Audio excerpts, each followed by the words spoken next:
바울이 아테네에 홀로 들어가게 되었습니다. 자, 이 그리스 아테네는 찬란한 문화를 자랑하는 유서가 깊은 도시입니다. 그곳은 철학의 중심지였고 예술의 중심지였고 문화의 중심지였습니다. 그 화려한 도시에 이 바울이 길을 걷다가 그냥 깜짝 놀라게 되었습니다. 온 도성에 우상이 가득했습니다. 심지어 알지 못하는 신에게라고 새긴 제단도 보았습니다. 바울은 곧 하나님의 심정에 사로잡히게 되었습니다. 하나님의 형상과 모양으로 지음받은 인간이 하나님을 버리고 우상을 숭배하는 그 모습을 볼 때 마음에 의분이 솟아났습니다. 자, 그는 주체할 수 없는 하나님의 의분을 느끼며 아레오바고 광장에 서서 이렇게 외쳤습니다. 하나님은 이 세상과 그 안에 있는 모든 것을 만드신 분이십니다. 하나님은 하늘과 땅의 주인이시므로 사람이 만든 신전에서 살지 않으십니다.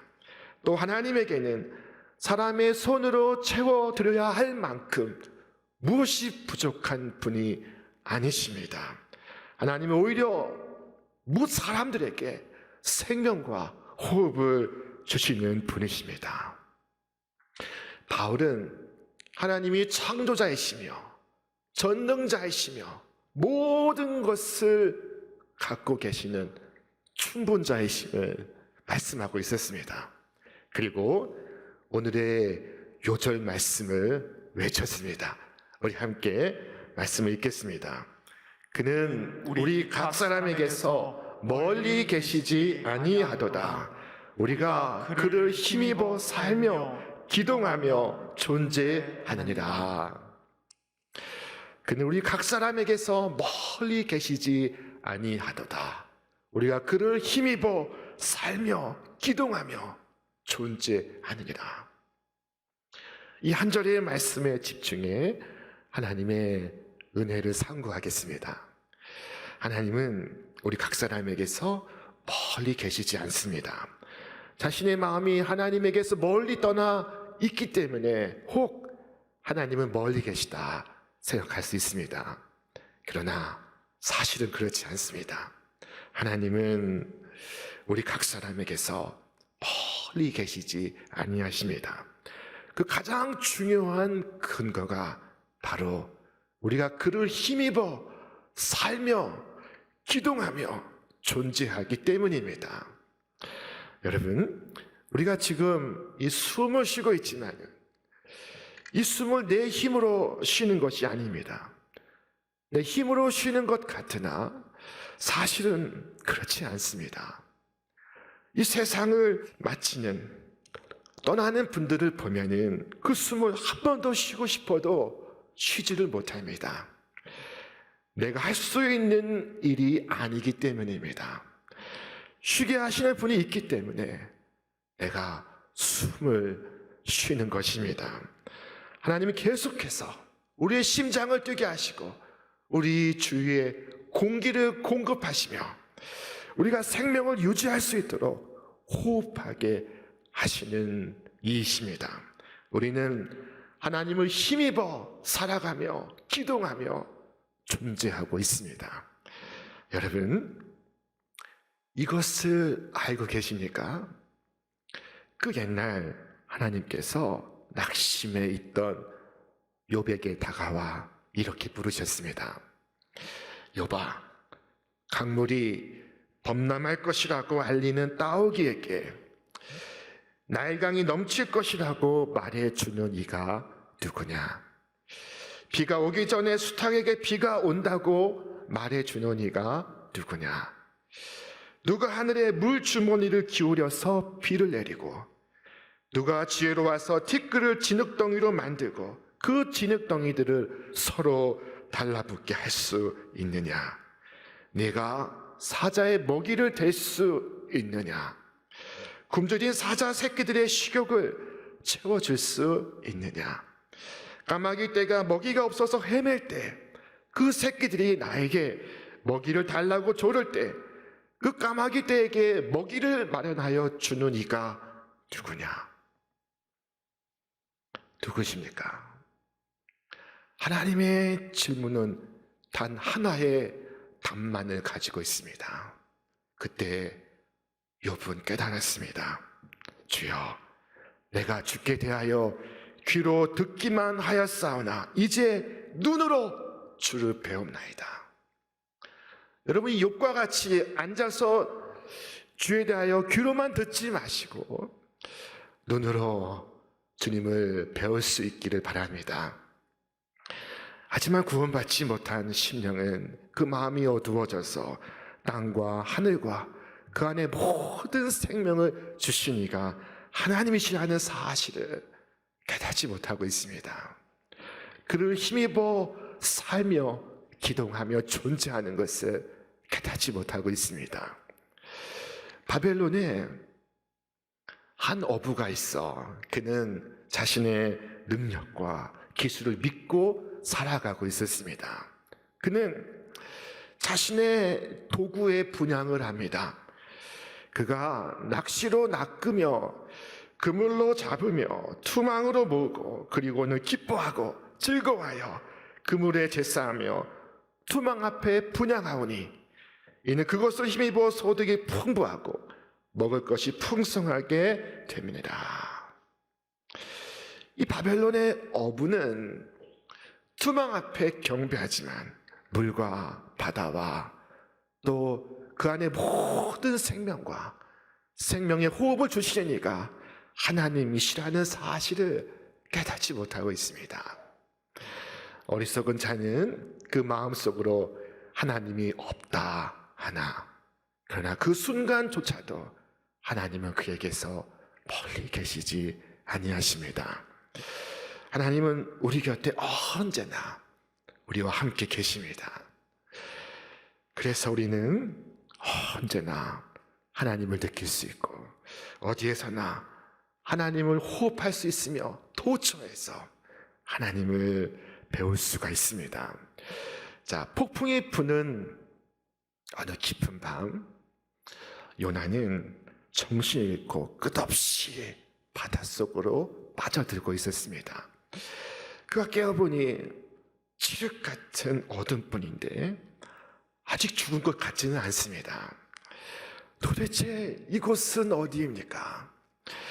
몸은 움직일 수 없고 호흡하기조차 힘든 이곳은 어디입니까? 그곳은 바로 물고기의 뱃속이었습니다. 그는 그곳에서 빠져나올 길이 없습니다. 설사 빠져나간다 한 듯 밖은 천리길 아래 깊은 바닷속입니다. 그 깊은 바닷속에 꼼짝달싹을 못하는 기가 막힌 처지에 그가 놓이게 되었습니다.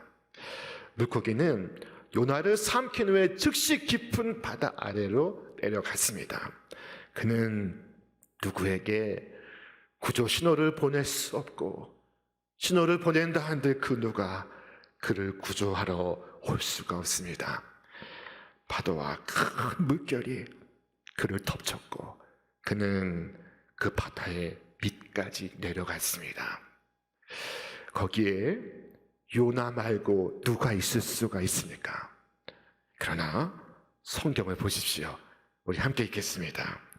이르되 내가 받는 고난으로 말미암아 여호와께 불러 아뢰었더니 주께서 내게 대답하셨고 내가 수월의 뱃속에서 부르짖었더니 주께서 내 음성을 들으셨나이다. 그 수월의 뱃속에서 그 죽은 자들만이 가는 그 수월의 한 북판에서 하나님은 그와 멀리 계시지 아니하셨습니다. 요나는 그 물고기 뱃속에서 자신에게 대답하시는 하나님께 간절히 기도를 올렸습니다. 하나님은 수월의 뱃속에서도 우리와 함께 계십니다. 악인들은 하나님이 어디 계시냐라고 묻지만 하나님은 어디에나 계십니다. 하나님의 그 이름은 임마누엘입니다. 임마누엘. 그 이름의 뜻은 하나님이 우리와 함께 계시다 하는 것입니다. 하나님은 다니엘의 풀문불 속에도 함께 계시고 이삭의 들판에도 함께 계시며 연어와 함께 바닷속에도 모세와 함께 산 위에도 계십니다. 바울과 함께 빌립보의 감옥 속에도 다니엘의 세 친구들과 함께 사자굴 속에도 하나님은 함께 계십니다. 그러므로 다윗은 이와 같이 고백했습니다. 내가 이른 새벽 날개를 치며 저 바다 끝에 가서 거할지라도 거기서도 주의 손이 나를 인도하시며 주의 오른손이 나를 붙드시리이다. 우리는 하나님을 피해 하나님으로부터 도망을 갈 수 있으리라 생각하지만 그렇지 않습니다. 왠지 아십니까? 우리 말씀을 같이 읽겠습니다.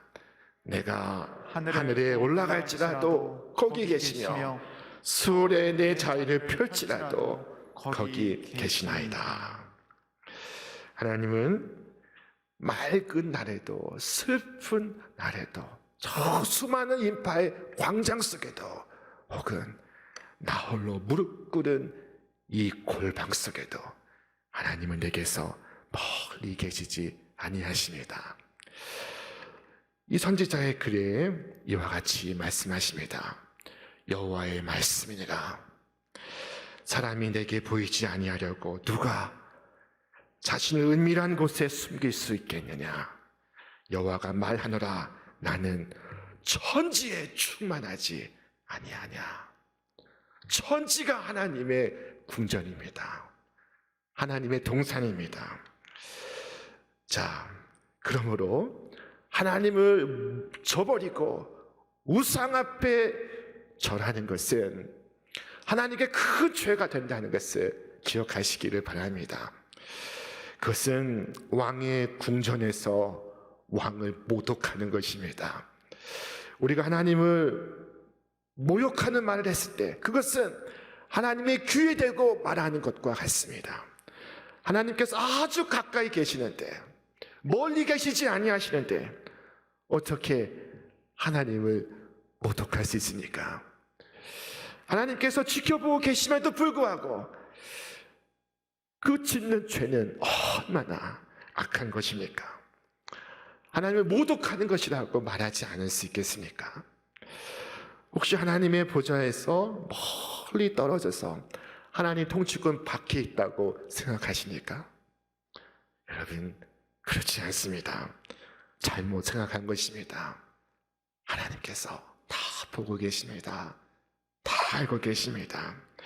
우리가 하나님을 보지 못해서 하나님도 우리를 보지 못할 것이라 생각하지만 그것은 착각입니다. 아담이 범죄한 후에 아담이 하나님이 볼 수 없도록 동산 나무들 사이로 숨었습니다. 그런데 하나님께서 동산 나무들 가로 찾아와 아담을 부르십니다. 아담아, 내가 어디 있느냐? 이 아담은 사람을 뜻하는 보통 명사입니다. 사람아, 네가 어디 있느냐? 어떤 초등학생 아이가 학교에 다녀와서는 다시는 학교에 가지 않겠다고 엄마에게 말합니다. 이 아이가 하는 말이 선생님이 너무 모른다는 것입니다. 수업 시간에 자꾸 자기에게 물어본다는 것입니다. 여러분, 아담아, 네가 어디 있느냐 물으신 것은 하나님께서 아담이 어디 있는지를 몰라서 물으신 것이 아닙니다. 아담에게 자신의 모습을 돌아보게 하시기 위하여 묻는 질문입니다. 이 세상의 모든 종교는 사람이 신을 찾아갑니다. 자신을 만나주리라는 확신도 없이 신의 관심을 사기 위해 온 치성과 정성을 드립니다. 하지만 천지 만물과 오늘 인간을 창조하신 하나님은 우리에게 다가오십니다. 우리를 찾아오십니다. 아담아, 네가 어디에 있느냐? 여러분, 하나님께서 멀리 계시지 아니하시니 하나님께 구하시길 바랍니다. 하나님께서 가까이 계시니 하나님께 구하시길 바랍니다. 하나님께서 모든 것을 보시고 모든 것을 알고 계십니다. 저 물 한 폭이 나지 않는 아무것도 없는 저 넓은 광야에 홀로 하갈이 했던 말을 여러분 기억하십니까? 하갈이 자기에게 이르신 여호와의 이름을 나를 살피시는 하나님이라 하였으니 이는 내가 어떻게 여기서 나를 살피시는 하나님을 배웠는고 함이라. 하나님은 모든 곳에서 항상 우리와 가까이 계십니다. 자, 그런데 하나님께서 멀리 계시지 아니하도다 하신 이 말씀이 우리에게 놀라운 복음의 말씀인 것을 여러분 아십니까? 하나님께서 멀리 계시지 아니하시기에 나는 하나님께 나아갈 수 있습니다. 하나님께서 멀리 계시지 아니하시기에 나는 하나님을 찾을 수 있습니다. 네가 만일 그를 찾으면 만날 것이요 라고 성경에 기록하지 않으셨습니까? 제가 찾으라 하는 이 세 글자를 성경에 몇 번 쓰였는가 한번 수를 세어본 적이 있었습니다. 너무나 많아서 세다가 중도에 포기했습니다. 그 중에 제가 찾은 몇 개만 소개하면 이와 같습니다. 이사야 55장 6절 말씀, 너희는 여호와를 만날 만한 때에 찾으라. 가까이 계실 때 그를 부르라.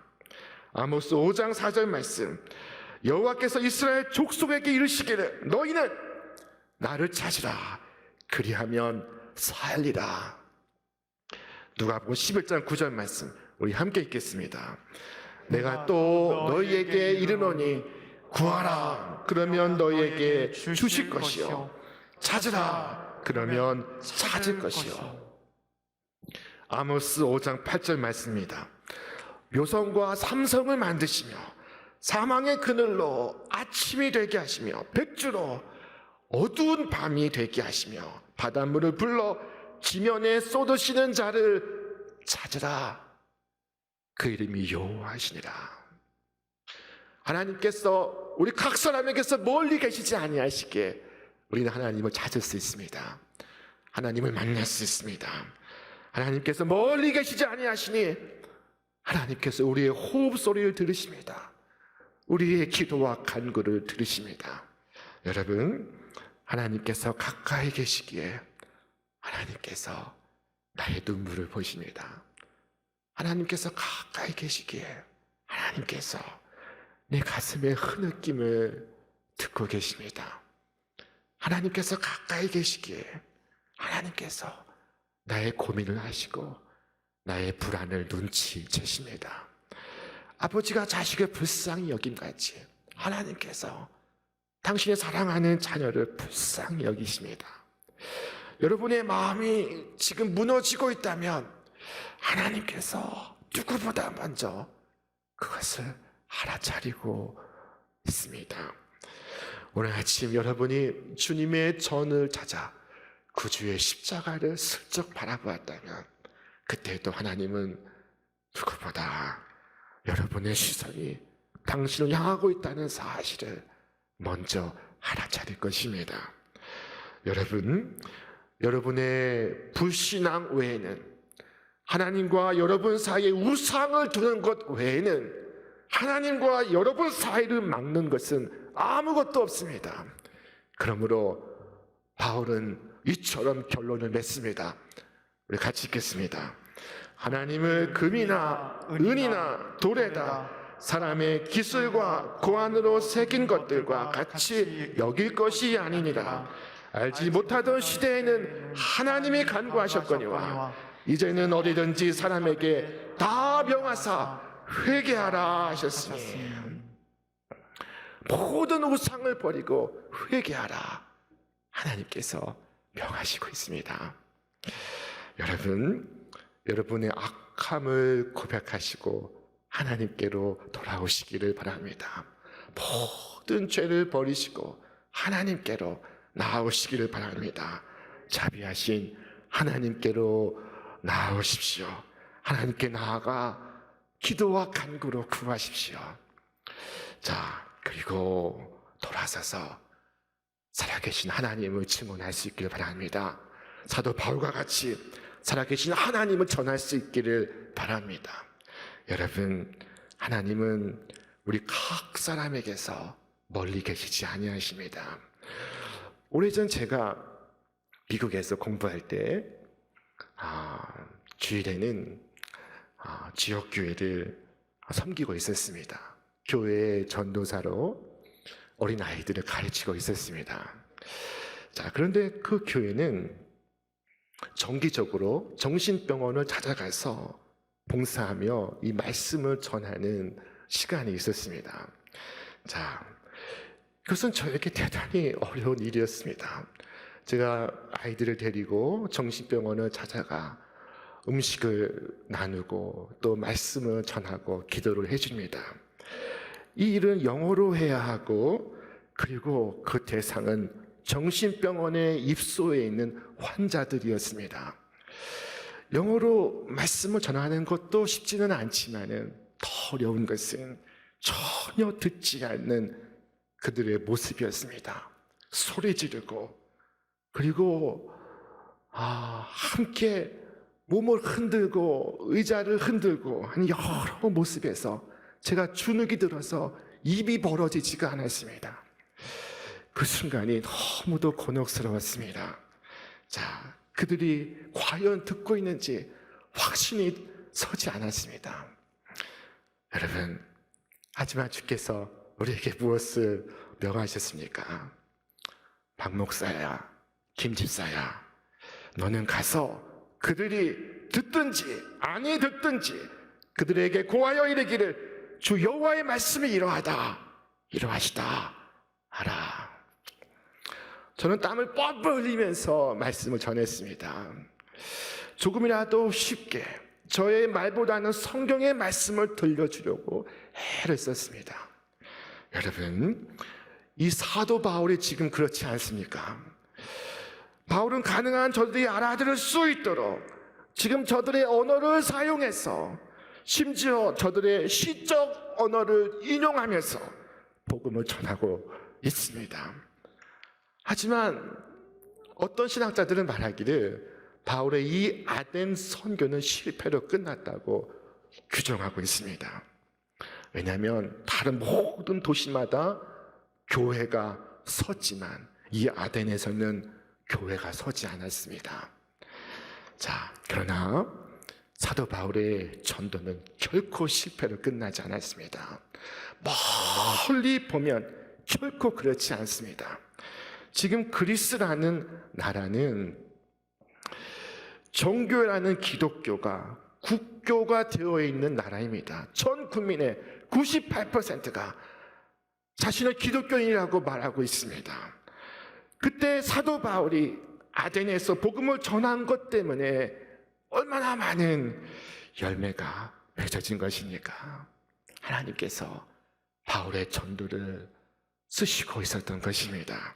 여러분, 오늘 여러분이 맡은 주일학교로 가십시오. 하나님은 어린 영혼들 하나하나에게서 멀리 계시지 아니하십니다. 여러분의 가족에게로도 가십시오. 여러분의 일터의 동료들에게로도 가십시오. 하나님은 그들 각 사람에게서 멀리 계시지 아니하십니다. 우리의 시선은 우리에게서 멀리 계시지 아니하시는 하나님께 보고, 그리고 전능하신 하나님을 우리가 느끼기 시작할 때 이 세상은 하나님의 나라가 되고 여러분은 하나님의 역사하심을 보시게 될 것입니다. 여러분, 날이 밝고 마침내 어둠이 사라질 때까지 하나님께서 여러분과 영원히 함께 하시고 여러분이 하나님과 함께 하시기를 주님의 이름으로 축원합니다.